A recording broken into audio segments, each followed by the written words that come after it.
जय हिंद, नमस्कार। एक बार आपका फिर से स्वागत है आपके अपने YouTube चैनल पर। और मैं आ चुका हूँ एक अमेजिंग सेशन को लेकर। तो यार तैयार हो जाओ सारे, पेटी कस लो, आराम से बैठ जाओ।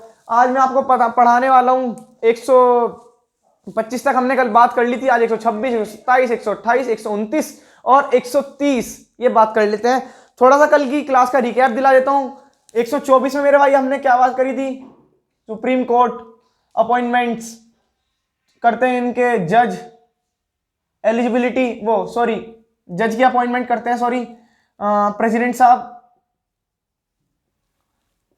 एलिजिबिलिटी 6 साल या तो आप जज रहे हाई कोर्ट में जज, या 10 साल 10 ईयर लॉयर रहे हैं आप कोर्ट में। ठीक है मेरे भाई, ध्यान रखना इन चीजों के बारे में। और इसमें सारी फैसिलिटीज वगैरह दी गई हैं बढ़िया करके एकदम। 125 में मेरे भाई अलाउंसेस, सैलरीज के बारे में बेसिकली बात करी गई है इनकी। ठीक है, और जो आज हम शुरू करने वाले हैं भाई 126 के बारे में मैं आज आपको बताने वाला हूं। तो शुरू करते हैं क्लास को। ये कल का थोड़ा सा रिकैप था। High court, supreme court, high court, इनकी जजेस की जो सैलरीज है भाई कॉन्सोलिडेटेड फंड से बताई थी मैंने आपको। और कॉन्सोलिडेटेड फंड जो पास करती है पार्लियामेंट करती है, ये बात भी आप ध्यान रखना। तो शुरू करते हैं 126वां। 126 में क्या कह रहा है आर्टिकल 126? बेसिकली इसमें कह रहा है एग्जीक्यूटिव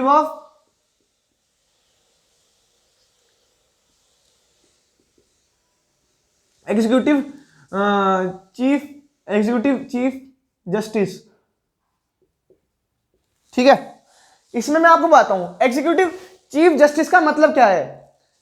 ये एक तरह का मतलब कि अस्थाई मान लीजिए आप, जैसे 33 + 1 तो 34 जजेस होते हैं सुप्रीम कोर्ट में। ठीक है, ध्यान रखना। एक सीजीआई होता है, चीफ जस्टिस ऑफ इंडिया। अब अगर चीफ जस्टिस ऑफ इंडिया छुट्टी पर चला जाए 10 दिन की, क्या उसकी कुछ दिक्कत हो जाए, तो ये जैसे मान लीजिए आपका ये 34 एक ये चीफ जस्टिस हॉलीडे पर चले गए, तो अब 30, 31, 33 में से एक जो वरिष्ठ होंगे, यानी एक्सपीरियंस हो गए, इज्जत होगी, उनको अपॉइंटमेंट करा जाएगा। तो 32 यहां हो गए, एक यहां। लेकिन अब ध्यान रखिए, ये जो बनाया जाता है ना, ये अस्थायी, टेम्परेरी। ठीक है, एक चीज और लिखना है इसके आगे, टेम्परेरी है ये, टेम्परेरी, टेम्परेरी। ठीक है भाई, ध्यान रखना। अब मैं आपको थोड़ा समझाता हूं आराम से। 33 टोटल 34 रहते हैं। 34 में से एक को बनाया था चीफ जस्टिस। अगर चीफ जस्टिस छुट्टी पे चला गया, ये मान लो क्लास मॉनिटर अगर छुट्टी पे चला गया, तो फिर टीचर किसी और क्लास मॉनिटर को अपॉइंट कर देते हैं। ठीक है भाई, जब तक वो नहीं आएगा तब तक आप इस क्लास के मॉनिटर हो। तो ऐसे ही है, चीफ जस्टिस अगर हॉलीडे पर चले गए हैं, हॉलीडे पर या any function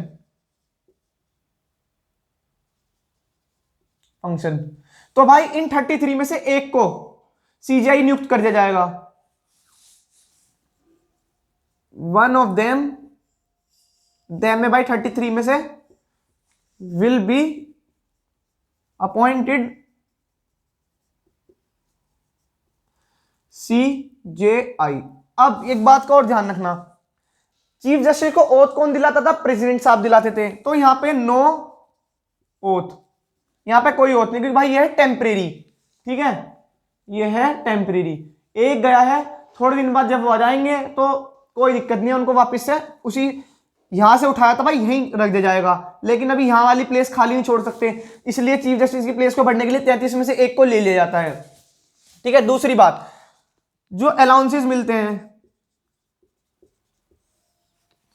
same as CGI, permanent CGI की बात चल रही है, जो छोड़ कर गए हैं पद को 10 दिन के लिए, जो टेम्परेरी आएंगे उनको सेम अलाउंसेस मिलेंगे, सेम सुविधाएं मिलेंगी। 10 दिन के लिए गए तो 10 दिन की उसके हिसाब से सैलरी मिलेगी उन्हें।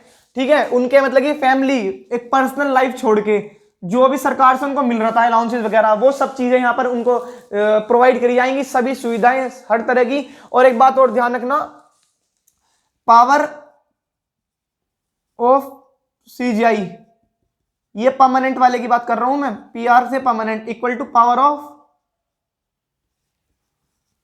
सीजेआई। ये टेम्परेरी मेरे भाई जो 33 में से एक बनाएंगे।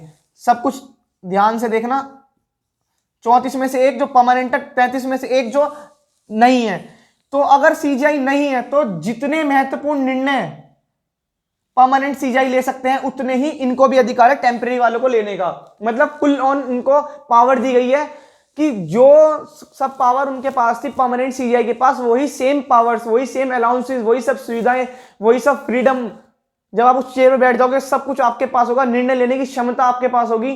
आप कितने लेवल तक जो उस पहले वाला ले रहा था, जिनको उनका डायमीटर बांध रखा था, आप उसी डायमीटर में जो फैसला लेना चाहे वो फैसला ले सकते हैं। तो भाई इसे आप नोट कर लो आराम से, ठीक है? 2 सेकंड में खड़ा हूं।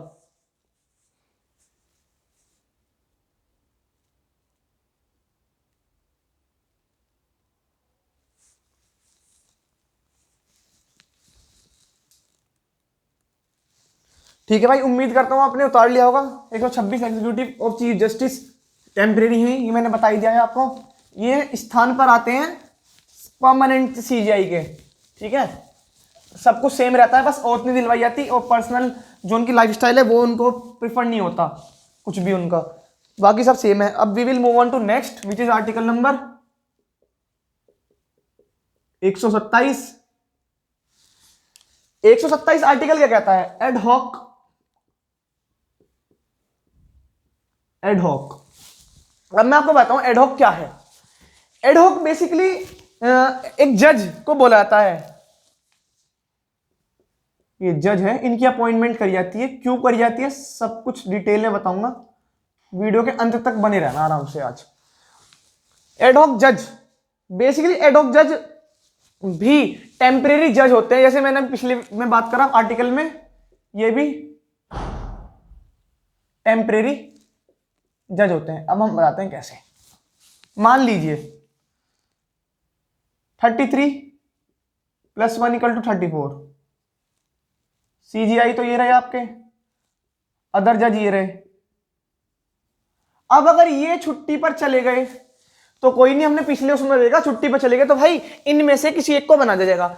लेकिन अगर ये छुट्टी पर नहीं गए और भाई इसमें से 10 जज हॉलीडे पर चले गए तो फिर क्या होगा बताओ? मॉनिटर चला गया, वैसे बेसिकली ऐसे बात करो, 5 बच्चे हैं, 5 को होल्ड करने के लिए कहा कि आप इस पर पूरी क्लास में 40 बच्चों का आपका होल्ड है। उन 5 में से एक को बना देगा। अब भाई वो एक तो है ही, पिछले में देख लिया जब एक चला गया तो 4 में से 3 को बना देंगे। ये मैं बता रहा हूं, वैसे 33 में से को बनाया था ऐसे ही। अब मॉनिटर तो है, मतलब क्लास का हेड बॉय तो है। अब वो जो 4 मॉनिटर थे ना वो तो चले गए। अब क्या होगा? अब जो अलग अलग हाई कोर्ट है, ध्यान रखना थोड़ा, समझ लो बात को। ये high court, HC high court, भाई इनके अंदर भी जजेस बैठे होंगे, ठीक है? अब इनसे मांग करी जाएगी कि भाई आप जज दे दो, आप दे दो, आप दे दो, आप दे दो। लेकिन ध्यान रखना ये भी टेम्परेरी अपॉइंटमेंट्स होंगी सारी, ये भी राष्ट्रपति साहब करेंगे। These all are temporary, these all are temporary appointments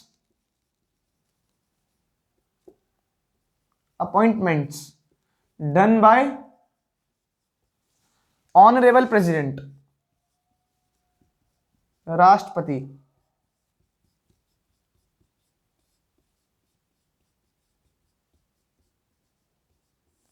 राष्ट्रपति साहब करेंगे, ठीक है?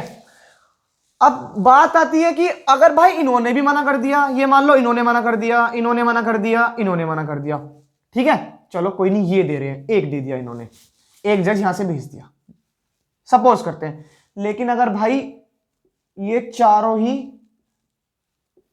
हाई कोर्ट्स के जजेस ने, जो इनके अंदर बैठे होंगे सुप्रीम कोर्ट के, मतलब जो इनके जज होंगे सीजीआई, इन्होंने ही मना कर दिया कि भाई तुम क्यों ले जा रहे हो, ऑलरेडी 23-24 करोड़ जनता है यूपी की। अब वहां से हाई कोर्ट से धीरे धीरे धीरे धीरे एक जज को बुलाया जाएगा।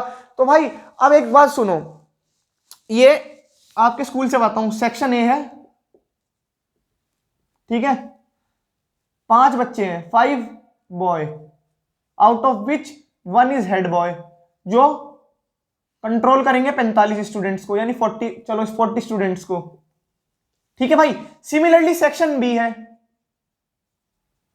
वहां पर भी सेम सिनेरियो है यही, जो यहां पर है सेम। ठीक है, अब ये 5 में से एक तो भाई प्रेजेंट है, 4 भाई आपके उड़ गए, यहां से एक प्रेजेंट है, 4 उड़ गए, है नहीं। आप गए सेक्शन हेड बॉय ने कहा, ये इसने बोला इनसे कि भाई आप भेज दो।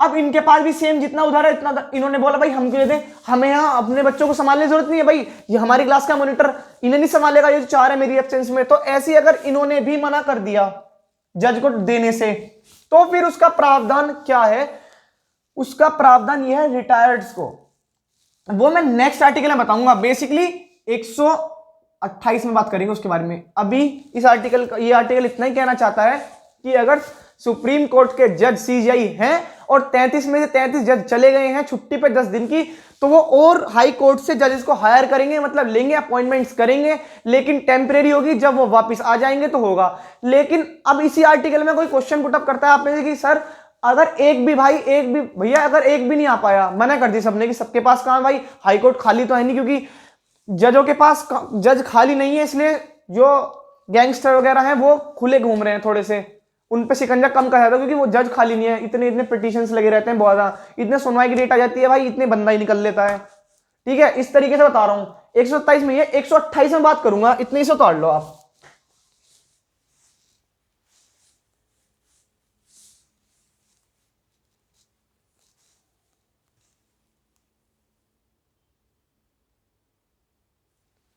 ठीक है भाई, उतार लिया होगा। अब जो इसमें अपॉइंटमेंट्स करते हैं ना एडहॉक जजेस की, जो बेसिकली बोरो करते हैं, जो तुम अपॉइंटमेंट्स तो आपको बताइए, अपॉइंटमेंट जो करते हैं इनकी पॉइंट प्रेसिडेंट साहब करते हैं, सबकी नियुक्ति वही करेंगे, लेकिन एडवाइस किसकी होगी यहां पर भी, CGI plus chief justice of high court, ये हाई कोर्ट की भी होगी, ध्यान रखना, हाई कोर्ट, ये हाई कोर्ट है, चीफ जस्टिस जो हाई कोर्ट के होंगे उनसे ही पूछा जाएगा भाई आपके पास ज्यादा है कम है, ज्यादा है तो भाई दे दो एक आधा थोड़े दिन के लिए, जब वो आ जाएंगे जब चले जाएंगे तो ये बाद में नोट कर लेना। ठीक है, we will move on to next article which is article 120। Basically उसमें बात यही होगी कि अगर भाई सब मना कर देते हैं तो फिर क्या होने वाला है, अगर सब मना कर दे तो फिर क्या होगा। ठीक है, 128 आप देख रहे हो कॉन्स्टिट्यूशन में ना, अगर यहां पे किसी को पावर दी गई है तो अगर उसे, जैसे आप ये मान लो 5 में से जो 4 बच्चे हैं उनको पता है कि हम मॉनिटर क्लास के भाई हम 4 हैं, क्लास में पूरा होल जमा कर रखना है, अगर उन्हें ये ना पता हो कि तुम्हारे ऊपर भी कोई है, तो ऐसी एक चैन टाइप है। अब इन्हें लगता है किसी को 126 में मिल गई, 127 में मिल गई, कि बात नहीं होगा तो 59 से लेंगे। अब 128 में अगर भाई नहीं मिली तो ये चेन सिस्टम है, एक के ऊपर एक बिठा रखा है, शाश्वत कोई नहीं है, मतलब परमानेंट पावर्स किसी की नहीं है। यहां पर ध्यान रखना, सरकारें आती जाती रहती हैं, सब कुछ परमानेंट कुछ नहीं है, इस बात के बारे में आप ध्यान रखना। परमानेंट तो वही है जो टाइम उस सीट पे है, वो भी जब तक उस परमानेंट रह सकता है जब तक वो अंडर कॉन्स्टिट्यूशन काम कर रहा है, लीगल काम कर रहा है। अगर बियॉन्ड द लिमिट्स जाके काम करेंगे ना तो भाई तो कॉन्स्टिट्यूशन सबके लिए बराबर है। अब यहां पे क्या होगा, अब बेसिकली 128 में क्या होने वाला है, 128 में जो आपके रिटायर्ड जजेस होंगे, रिटायर्ड जजेस अपॉइंट कर जाएंगे। ठीक है, जो एक खाली पड़े हुए थे सीट्स 33 लोगों की, इसमें से अगर 10 चले गए तो भाई ये रिटायर बुलाए जाएंगे। ठीक है, अब बेसिकली क्या है कि ध्यान ये रखना है कि रिटायर ना ही बुलाए जाए, एडहॉक बुला लीजिए। ठीक है, वैसे ऐसा होता तो है नहीं, बहुत कम केसेस में, लेकिन रिटायर अगर बुलाएंगे, देखिए रिटायर बुलाया, रिटायर्ड आदमी उतने अच्छे से काम नहीं किया क्योंकि वो अपनी सर्विस पूरी कर चुका है, टेन्योर उसका पूरा हो चुका है, इसलिए वो रिटायर्ड हो चुका था। लेकिन जो अंडर वर्किंग है, मतलब जो काम कर रही है, टेन्योर पूरा नहीं हुआ है, वर्किंग इन प्रोसेस में है, जो प्रोसेस में है वो अच्छे से काम करेंगे, तो कोशिश करिए इनको पेमेंट ना ही करा जाए। ठीक है, सब अलाउंसेस वगैरह सभी ने अच्छे से मिलेंगे भाई, लेकिन अच्छे से काम नहीं करेंगे क्योंकि अपना तो ड्यूटी पूरी कर चुके हैं। अब वही है, कोई आदमी पेट भरा हुआ है उसका अच्छे से, फिर भी उसे खाने पे बिठा दोगे खाना खाने, तो अच्छे से खाना थोड़ी खाएगा भाई आप, ये बताओ आप क्यों।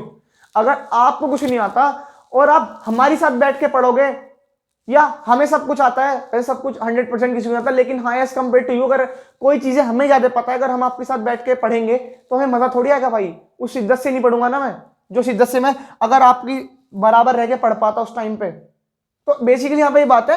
वैसे 100% कोई नहीं, मैं ऐसे कह दूं भाई मुझे बहुत आता है, क्या पता भाई कुछ चीजें आपको याद है, पता हो कुछ हमें, तो एक इको बैलेंसिंग है यहाँ पर, गिव एंड टेक। अगर आप यहाँ कुछ दे रहे हो तो कमेंट सेक्शन में ऐसा हो सकता है आप कुछ बात बता दो, उसका उत्तर हम पे ना हो आप पे हो, तो वो बात हम आपसे सीख लें। ठीक है, ध्यान रखना कि अवॉइड करें रिटायरमेंट, जजेस को अपॉइंट करने को अवॉइड करें थोड़ा सा। ये देख लो। इसके बाद बात करते हैं 129 पर।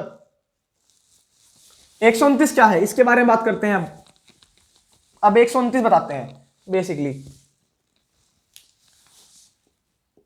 आर्टिकल 129, 129 आर्टिकल क्या कहता है? सुप्रीम कोर्ट है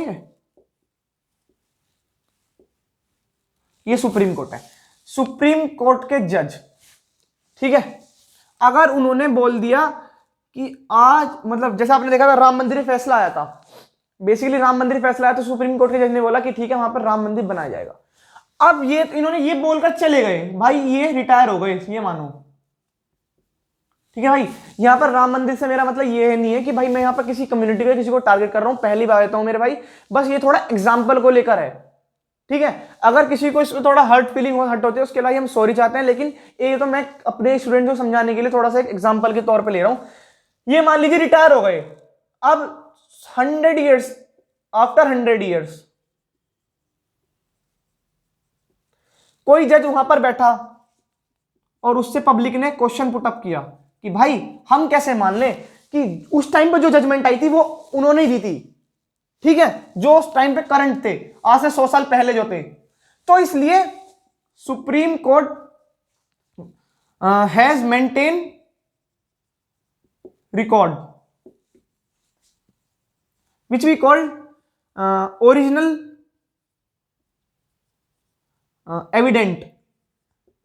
एविडेंस बोल लो। जब आप अपने समय में थे, जब आपने किसी चीज को लेकर जजमेंट दे दी, तो 100 साल बाद भी एक ऐसा रिकॉर्ड मेंटेन रहता है। अगर कोई पूछेगा तो वो दिखा देंगे कि देख लीजिए फला फला ने ये स्टेटमेंट देके ऐसे ऐसे कहा गया था। देखते नहीं आप पार्लियामेंट में कितने कितने साल पुरानी, देखिए अटल बिहारी वाजपेयी ने कहा था कि ऐसे कर देंगे वैसे कर देंगे, मोदी जी की स्पीच थी। तो हर चीज का रिकॉर्ड मेंटेन होता है, क्योंकि जो सुप्रीम कोर्ट कह देती है वही कानून बन जाता है। काफी मतलब उसमें परस्पेक्टिव्स में, काफी केसेस में, ये मान लीजिए आप। तो 129 बेसिकली इसी बारे में बात करता है, ध्यान रखना मेरे भाई। ठीक है, ऑटोमेटिक एविडेंट बन जाता है, ये ऑटोमेटिक एविडेंट बन जाता है भाई, ये अपना आप ही बन जाता है, कहने की जरूरत नहीं है। अगर कह दिया कि 12th क्लास के सभी बच्चे 90% लाएंगे 2023 में, सबको 90% दो, तो भाई एक तरह का एविडेंट हो गया ऑटोमेटिकली। ठीक है, ये 129 है। उम्मीद करता हूं यार एक एक चीज, एक एक सेंटेंस, एक एक वर्ड टू वर्ड हिंदी और इंग्लिश दोनों में मैं आपको समझाने में सक्षम हूं। ठीक है भाई, थोड़ा ध्यान रखना चीजों का, बहुत काफी मेहनत से मैं आपके लिए चीजें बता रहा हूं, एक एक चीज क्लियर कर रहा हूं। आपको पढ़ाने से पहले 2-3 बार खुद भी देख लेता हूं कि कोई गलत चीज तो नहीं है, मतलब कि वेरीफाई, क्रॉस चेक जिसे बोलते हैं। किसी बुक को प्रिंट करने से पहले बुक 2-3 बार क्रॉस चेक होती है ना, आजकल तो बॉडी कॉपी भी क्रॉस चेक होती है, पहले एग्जाम सेल, फिर हेड सेल, उसमें आती है टीचर्स। तो इसी तरीके से भाई देख लेना। 129 बेसिकली यही है। ये मैंने मतलब ऐसे कह सकते हैं आप कि ये कोई ऐसे एक इतनी बड़ी बुक है और उसके फर्स्ट पेज पे समरी दे दी, पूरा बता दिया कि हाँ भाई क्या है। तो समरी से क्वेश्चन आएगा भाई, ये तो आप कितना ही लिख लो, कॉन्स्टिट्यूशन तो लॉयर लैंग्वेज है, वैसे भी बहुत जल्दी समझ में भी नहीं आती किसी के। ठीक है भाई, 129 हो चुका है। We will move on to next which is article number 130,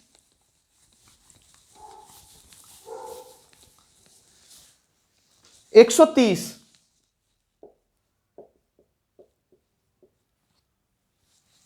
अब आर्टिकल 130 क्या है? सॉरी फॉर माय ड्राइंग, लेकिन भाई क्या करूं, थोड़ा सा एक समझाने के लिए, जरा समझाने के पर्सपेक्टिव से बना रहा हूं ये मैं।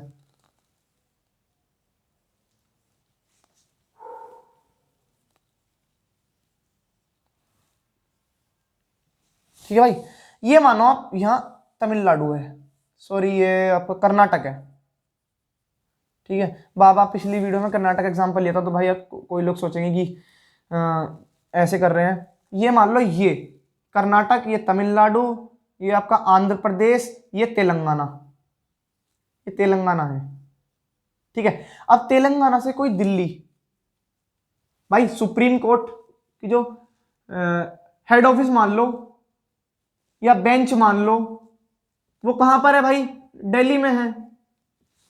अब कुछ लोग तेलंगाना से दिल्ली जाएंगे, भाई कितना ट्रैवल करना पड़ेगा, आप ये देख लो कितना ट्रैवल।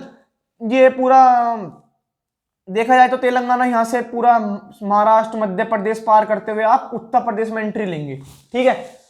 यूपी में बेसिकली दिल्ली में चले जाएंगे फिर आप, ठीक है, वहां पर बेंच है। तो एक प्रावधान निकाला गया, there is a provision for which we can establish the several supreme court benches, यानी ऑफिस बनाया सकते हैं। इसको रफ करके बताता हूं मैं। There is a provision to open the branch of supreme court on behalf of president, president अनुमति देंगे जब ही। There is a provision to open supreme court in any state, ठीक है। आप किसी भी स्टेट में सुप्रीम कोर्ट को खोल सकते हो, ब्रांच खोल सकते हो उसकी। Basically there is a provision to open supreme court branch in any state. और भाई ये प्रेसिडेंट साहब का काम है, पावर है, president has power to do this, ठीक है। ये बात आपको समझ गई। 130 में बेसिकली यही बात उन्होंने बोली है कि अब आप देख लो, ये मान लीजिए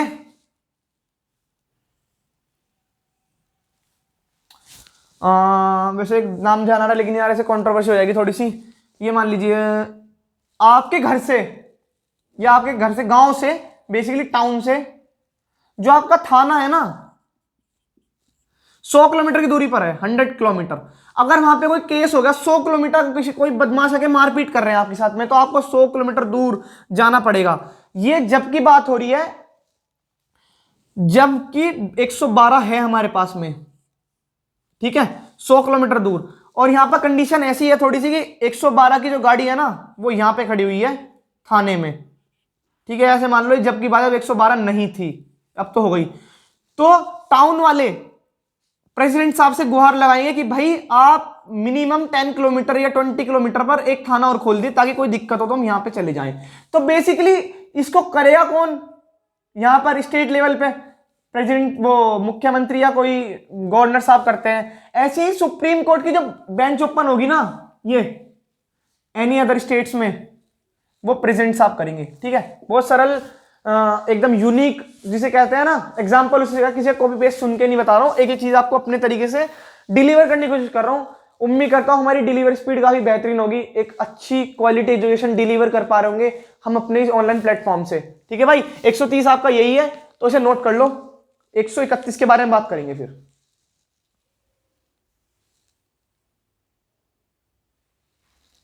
चलो भाई 100 जो ये होने वाला है ना 31, इसमें बेसिकली मूवीज वगैरह भी देखेंगी, जोली वर्सेस स्टेट्स, ये सब मूवीज वगैरह थोड़ा सा आपने देखते ही होंगे। Article 131 right of supreme court, ठीक है। अधिकार के बारे में बात करी जा रही है। बेसिकली से आपको अधिकार मिल रखे हैं जीने का, freedom to live, freedom to anywhere, freedom to settle in any state, citizenship acquire करना, सब कुछ अधिकार वगैरह जो आपको मिल रहे हैं। तो यहां पे अधिकार की बात करते हैं सुप्रीम कोर्ट के, इनके क्या क्या अधिकार है, मतलब कि इनको क्या मौलिक अधिकार प्रोवाइड करे गए हैं। Supreme court has power to make original jurisdiction,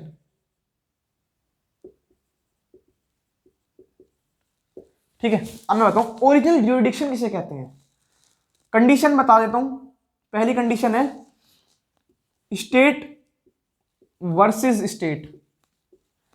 अगर कोई राज्य किसी राज्य पे मतलब कि ऐसा मान लीजिए केस कर रहे हैं, ठीक है, ध्यान रखना इसे आप, तो सुप्रीम कोर्ट के पास पावर है निरपक्ष करने की, किसी का बिना पक्ष लिए, जो सत्य है, जो एकदम ट्रुथ है, उसका फेवर करने की। तो इनके पास पावर है। एक है इंडियन गवर्नमेंट, पूरी भारत सरकार वर्सेस सेंट्रल गवर्नमेंट। ठीक है मेरे भाई, ध्यान रखना। Indian government versus Indian government versus one और मोर स्टेट। जैसे कि इंडियन गवर्नमेंट इस टाइम मोदी जी की है, इनके विपक्ष में खड़े हो जाएं। वैसे ऐसा होगा नहीं, मतलब कि जैसे मान लीजिए बिहार, गुजरात तो इनका है ही, आप ये मान लीजिए हिमाचल प्रदेश शायद से है या नहीं मुझे पता नहीं। तो ये वन और मोर देन वन स्टेट अगर इनके विपक्ष में खड़े होता है इंडियन गवर्नमेंट के, तो ओरिजिनल ड्यूरिडिक्शन देने का काम सुप्रीम कोर्ट का है भाई, ये बात भी आप ध्यान रखना। ठीक है। और थर्ड, जो इसमें तीसरी बात कही गई है, तीसरी है स्टेट वर्सेस स्टेट। अच्छा, स्टेट वर्सेस स्टेट हो चुका है, सॉरी यार, स्टेट वर्सेस स्टेट हो चुका है। दूसरा है सेंट्रल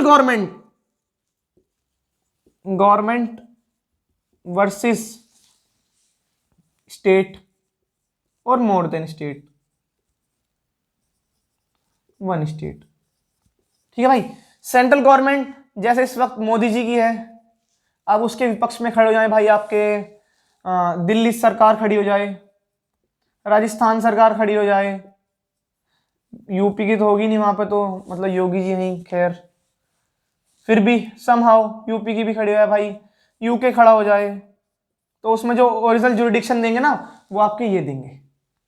अब आप देखो 124 रिकैप कर रहा है, 125, 126, 127, 128, 129, 130, बेसिकली 26 से लेके 131 तक 6 आर्टिकल पढ़ा दिया आपको। और कितनी देर में पढ़ाए होंगे अभी मैं बता दूंगा। और देखो भाई कितना लिखा है, इसे कहते हैं, जो कहते हैं ना स्मार्ट स्टडी करो, स्मार्ट स्टडी। भाई स्मार्ट स्टडी कहने से नहीं होती, स्मार्ट स्टडी करनी पड़ती है, स्मार्ट बनना पड़ता है। तो हम आपको स्मार्ट स्टडी करा रहे हैं, इतना पढ़ाने की बजाय भाई इतना पढ़ाओ, लेकिन वो इतना करना ना टीचर का काम है। तो इसलिए उम्मीद करता हूं यार आज की जो चीजें समझाने की कोशिश की है मैंने, समझा पाया हूँ। आप अगर चाहो तो 126 से लेकर 131 खोल के दे सकते हो गूगल पे, कितने बड़े बड़े आर्टिकल्स आपको लिखे हुए मिलेंगे, 2-4 के समझ में भी जाएंगे। लेकिन यहाँ देखो कितने तमीज से आराम से समझा दिए हैं। तो उम्मीद करता हूँ सब चीजों को क्लियरिफिकेशन एकदम अच्छे से डिलीवर हो पाया होगा, बेहतरीन तरीके से क्लियर होगी। कोई डाउट है तो यार टेलीग्राम में जरूर भेजें, और टेलीग्राम में भेजें और कमेंट सेक्शन में, और टेलीग्राम भाई चैनल को ज्वाइन जरूर कर लें। तो तब तक के लिए टाटा, गुड बाय, जय हिंद, वंदे मातरम।